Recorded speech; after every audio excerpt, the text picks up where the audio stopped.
Alright YouTube, welcome back to another video.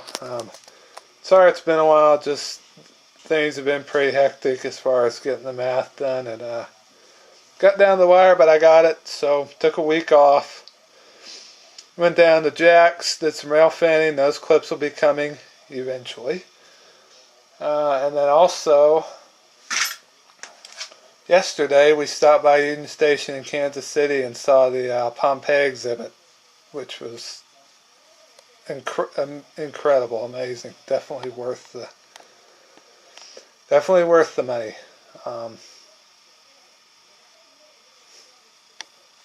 I have culture in their country, but in the Roman civilization, but for all the culture, they were pretty barbaric. So it just goes to show you, without sense of human life, which comes from God, you can have good culture, but your country can still go to pot pretty quick.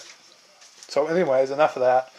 This is not a layout update. This is a purchases video / layout update teaser. I'm in the middle of some things. Decided to do this because it's been more than 4 weeks since the layout update. I upload layout updates once a month. The last one, instead of an actual update, because I didn't have enough stuff done, I put, I can't remember the video I put up. I put up the ballasting how-to. So that was in place of the previous update. So this is just what we picked up at Charlie's and kind of a teaser to come in the next update.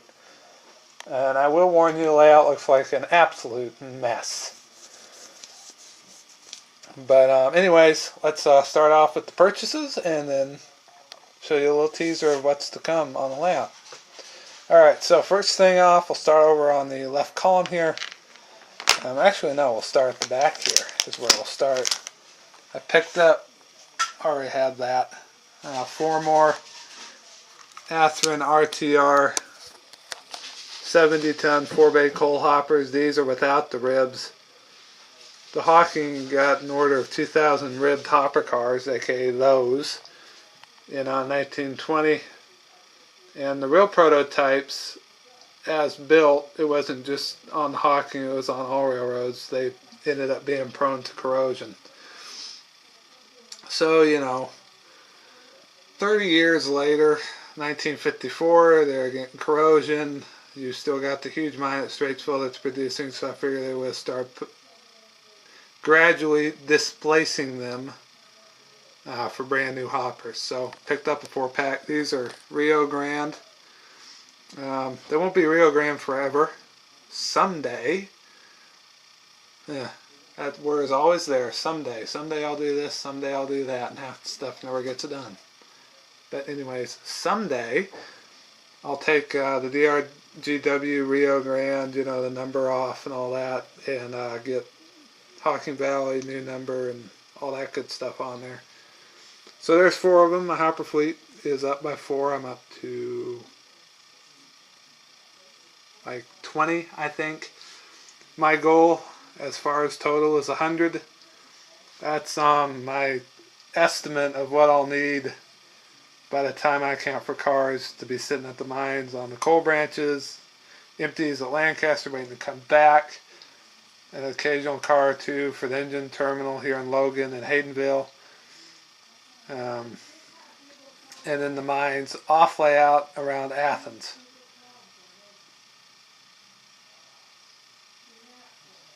And then 3 or 4 years down the road, I can start working on all the other hopper cars for the run-through phase. Anyways, I picked those up, so pretty good. Glad to have them.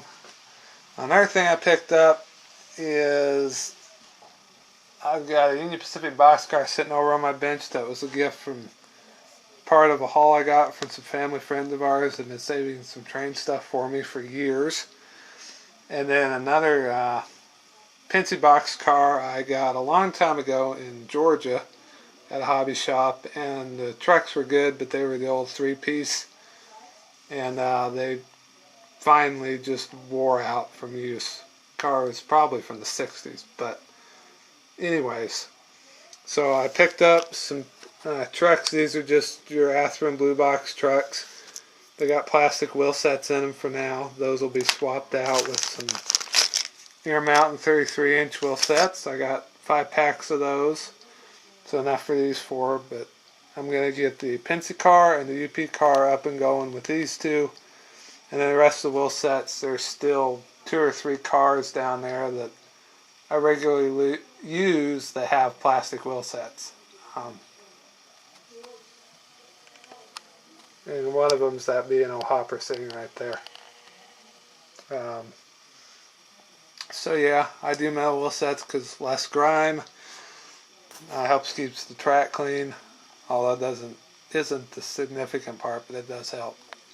So anyways, I picked those up. Also picked up some screws. And to go with the screws, 2 of these new rail model throttle pockets. So one will go on the Logan side of the 4x8. Another one will go over there. There on the other side of the layout, over by where the engine terminal will eventually be, and a couple of coal car storage tracks, which will represent the original yard at Logan, which in my version of history is reactivated and used primarily for marshaling the coal and ore traffic from the branch. So that's what those are for. Also picked up one more UP5. I've already got one right. If I can get. Well, okay, you can't see it. It's on their side of that piece of wood, but I got one there on this side. Again, the other one will go on the back side of the 4x8 by the engine terminal. So it'll be for that and for when you're working trains over in the staging yard there. So picked those 2 up. Picked up Charlie custom makes loco net cables, so I got me 2 1-foot long cables. One to go between the Zephyr and the plug port, and the other for whatever. So picked up those. Also picked up a pack of double pull, double throw, 5 amp center off momentary spring return. And these are going to get put down here along the fascia, and they'll go to the inputs on the DS64. So the 4 turnouts I currently have motorized, those 3, and then the one right here will get toggles run to them. There's 5 there. Picked up another pack of rail joiners. I already got plenty, but never hurts to get more rail joiners. These are the Code 3 Universal Atlas. I've heard people say you don't want to mix Atlas and Pico track, and that's true if you're using Pico rail joiners, but I've got Pico turnouts on here. Well, okay, 1 Pico turnout, but I got it sandwiched between Atlas Flex and Atlas turnouts, and I'm using the Universal joiners, and it works fine. So you can use them, just gotta use the Atlas joiners. Picked up also some AM models, HO, 4 doors and 2 windows kit, HO. And then got 3 in-scale window kits. A 36 by 56, a window and door ASST, I have no idea what that stands for, and a 16 pane window. So those will probably go on, I'm reckon, an in-scale building on the backdrop for depth perception. But to round out this purchase video, we've got a Maxwell Avenue home. We got both of them.